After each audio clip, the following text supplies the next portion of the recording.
Hi guys, welcome back. అందరికీ స్వాగతం. We'll start the chapter of permutations and combinations. మనం introduction నుంచి మొదలు పెడదాం. టెక్స్ట్ బుక్ డెఫినేషన్స్ చూడక ముందర ఫస్ట్ మనం పర్మిటేషన్ అంటే ఏంటి, కాంబినేషన్ అంటే ఏంటి మామూలుగా ఒకసారి అర్థం చేసుకుందాం.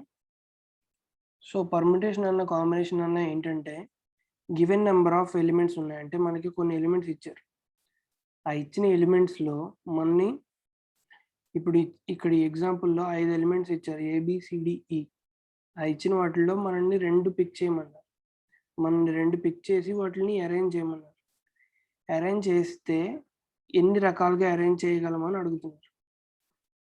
సో ఫర్ ఎగ్జాంపుల్ ఇప్పుడు మీరు ఏ బిని కనుక తీసుకుంటే ఏని ముందర పెట్టడమా, బిని ముందర పెట్టడమా? ఏని ముందర పెట్టిన కేసు ఒకటి, బిని ముందర పెట్టిన కేసు ఒకటి.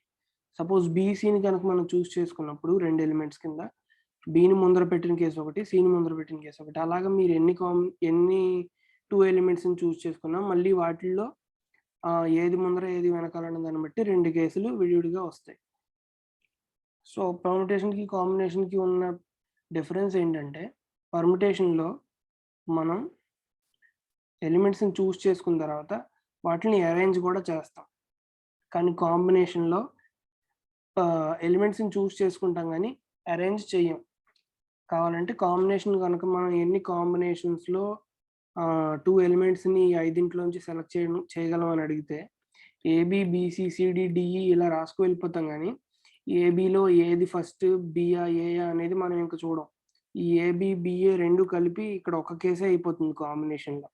కానీ పర్ముటేషన్లో వచ్చేసరికి ఈ ఒక్క కేసే రెండింటి కింద విడిపోతుంది. A first, B second, B first, A second, ఇలా 2 కేసుల కింద విడిపోతుంది. సో ఇదే బేసిక్ డిఫరెన్స్ పర్ముటేషన్కి కాంబినేషన్కి.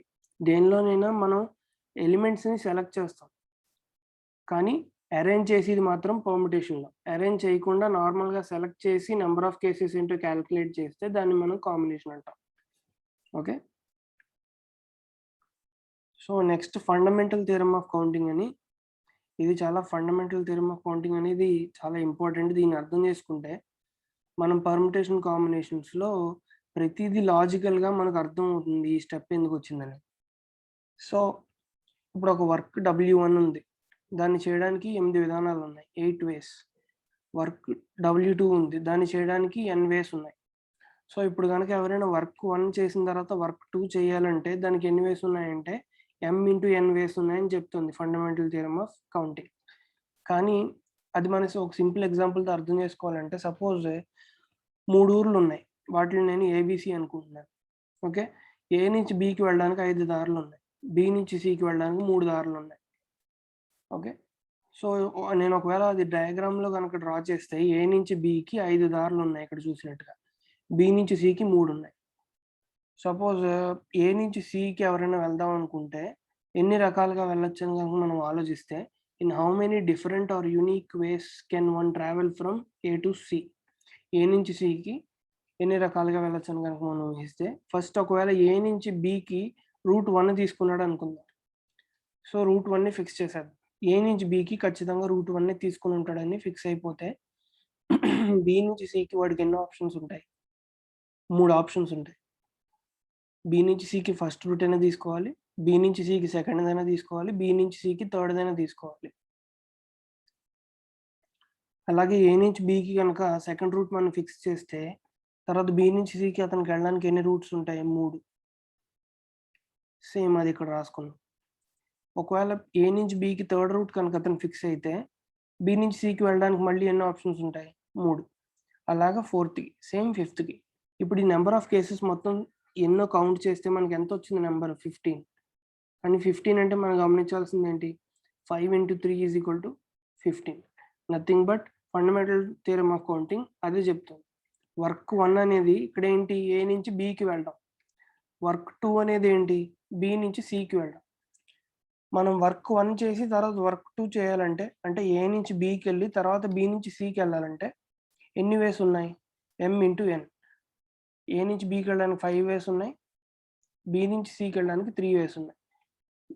ఏ నుంచి సికి కంప్లీట్గా వెళ్ళాలంటే 5×3, 15 ways. So this is fundamental theorem of counting. దీన్ని గనక మనం దృష్టిలో పెట్టుకుంటే మనకు ఎదురుగా వెళ్ళే కొద్దీ అన్నీ లాజికల్‌గా అర్థమవుతాయి.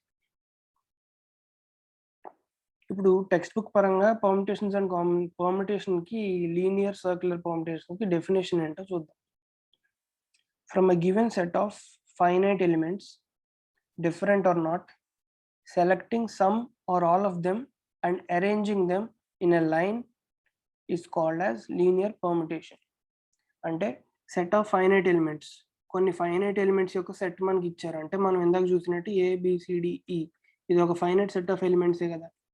ఒకవేళ ఫైనైట్ సెట్ ఆఫ్ ఎలిమెంట్స్ ఇస్తే డిఫరెంట్ ఆర్ నాట్, అంటే ఇక్కడైతే అన్ని ఎలిమెంట్స్ డిఫరెంట్‌గా ఉన్నాయి. కానీ ఒకవేళ నేను మీకు ఏ, బి, బి, సి అని ఇలాగా ఒక సెట్ ఆఫ్ ఎలిమెంట్స్ ఇచ్చాననుకో, ఇది కూడా వ్యాలిడే పర్ముటేషన్స్ క్యాలిక్యులేట్ చేసేటప్పుడు.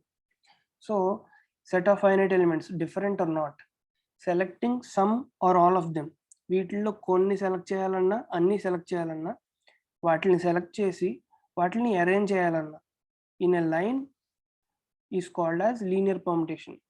ఒకవేళ ఇక్కడ ఎగ్జాంపుల్ చూడండి, 1, 2, 3, 4 ఎలిమెంట్స్ మనకిచ్చిన ఎలిమెంట్స్. వీటిల్లో 3 ఎలిమెంట్స్ సెలెక్ట్ చేయమంటున్నారు. చేసి వాటిని ఒకవేళ ఒక లైన్‌లో అరేంజ్ చేసామనుకోండి ఇలాగ 1, 2, 3, 1, 3, 4 ఇలా లైన్‌లో అరేంజ్ చేస్తే దాన్ని లీనియర్ పర్ముటేషన్ అంటారు. అదే వాటిని ఇక్కడ చూపించినట్టుగా సర్కిల్‌లో అరేంజ్ చేస్తే సర్క్యులర్ పర్ముటేషన్ అంటారు. ఇప్పుడు లీనియర్ పర్ముటేషన్‌కి, సర్క్యులర్ పర్ముటేషన్‌కి ఉన్న మెయిన్ డిఫరెన్స్ ఏంటంటే, లీనియర్ పర్ముటేషన్‌కి స్టార్టింగ్ పాయింట్ ఉంటుంది. అంటే ఇక్కడ 1, 2, 3లో 1 అనేది స్టార్టింగ్ నంబర్. కానీ ఇక్కడ మీరు ఒక సర్క్యులర్ పర్ముటేషన్‌లో ఇప్పుడు దీన్ని కన్సిడర్ చేసుకున్నారనుకో, మీరు 3 ఫస్ట్ అని చెప్పగలరా? 1 ఫస్ట్ అని చెప్పగలరా? 4 ఫస్ట్ అని చెప్పగలరా? సర్కిల్‌లో ఏ స్టార్టింగ్ పాయింట్, ఎండింగ్ పాయింట్ అనేది ఉండదు సర్కిల్‌కి. కానీ ఇక్కడ relative position of one element with respect to the other, అంటే ఒక ఎలిమెంట్ యొక్క పొజిషన్ పక్కా ఎలిమెంట్‌తో కంపేర్ చేస్తే కరెక్ట్‌గా ఉండాలి. అంటే ఇప్పుడు చూడండి, 1 3కి కౌంటర్ క్లాక్ వైస్‌లో ఉంది, యాంటీ క్లాక్ వైస్ డైరెక్షన్‌లో. 4కి 3 యాంటీ క్లాక్ వైస్ డైరెక్షన్‌లో ఉంది. 4 1కి యాంటీ క్లాక్ వైస్ డైరెక్షన్‌లో ఉంది. ఓకే. అదే మీరు ఈ సర్క్యులర్ పర్ముటేషన్‌ని ఇటువైపు నుంచి చూసారనుకోండి,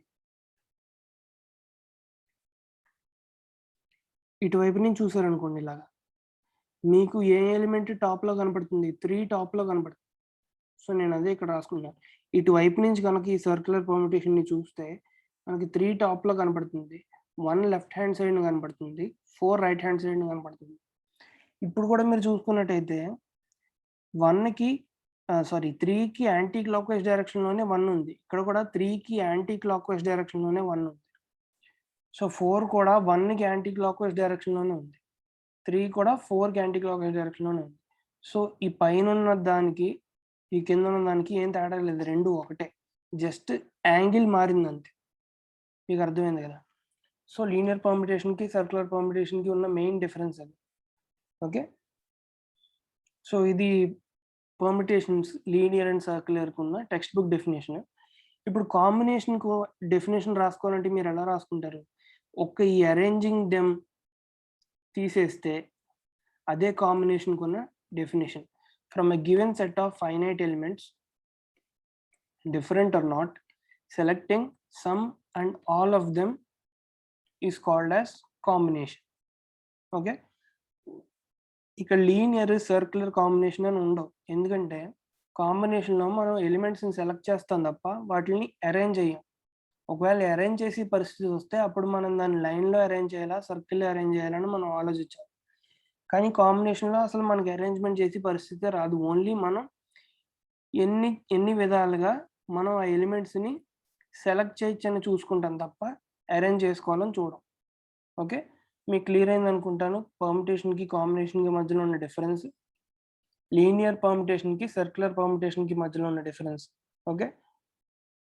సో, ఫైనల్‌గా ఇంకొకటేంటంటే, పర్ముటేషన్స్‌ని ఎన్‌పిఆర్‌తో డినోట్ చేస్తారు. కాంబినేషన్స్‌ని ఎన్‌సిఆర్‌తో డినోట్ చేస్తారు.